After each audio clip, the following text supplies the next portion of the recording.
இந்த பந்திக்கு முந்து படைக்கு பிந்து அப்படின்னு சொல்லி ஒரு பழமொழியே இருக்குது. என்னடா எடுத்த உடனேயும் ஒரு பழமொழி சொல்லிட்டு இருக்காளே அப்படின்லாம் நினைக்காதீங்க.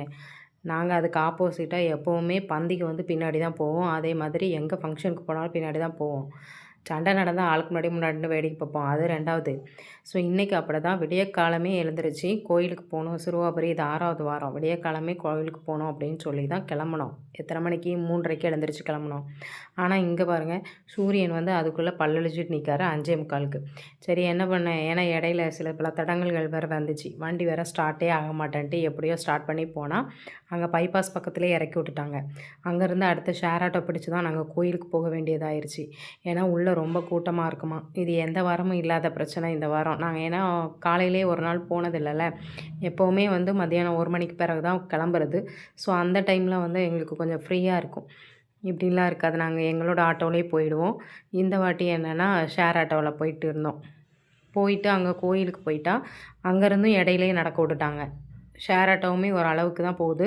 ஸோ அதுலேருந்து திருப்பி இறங்கி நடந்து போனோம் கொஞ்சம் தூரம். போயிட்டு கோயிலில் போய் பார்த்தா, ஐயோ! எவ்வளோ கூட்டம்! இந்த அளவு கூட்டம் இந்த 6வது வாரம் மட்டும்தான் நான் பார்த்துருக்கேன். லாஸ்ட் வீடியோலேயே வந்து பார்த்துருப்பீங்க. ரொம்ப ஃப்ரீயாக இருந்துச்சு கோயில். இந்த டைம் வந்து அதுக்கு அப்படியே ஆப்போசிட்டு நிறைய கூட்டம். லைனில் இன்னும் ஒரு 1 1/2 மணி நேரம் ஆச்சு சாமியை பார்க்குறதுக்கே. ஸோ எப்படியோ பார்த்து முடிச்சுட்டு வெளியே வந்துட்டோம். நாங்கள் இந்த அளவு வந்து கூட்டத்தை பார்த்ததுலன்னு இது எங்களுக்கு வந்து அதிகமாக தெரியுது. பட் உங்களுக்கு வந்து இது வந்து கம்மியாக தெரியலாம். சில பேர் வந்து 4 மணி நேரம் 5 மணி நேரம் நின்று பார்க்குறவங்களும் இருப்பாங்க. நாங்கள் வந்து இவ்வளோ நேரம் ஆயிட்டு.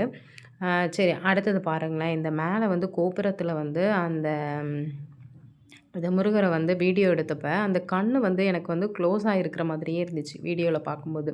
ஆனால் செல்லை நகட்டிட்டு பார்த்தா கண் நல்லா திறந்துருக்கிற மாதிரி இருக்குது.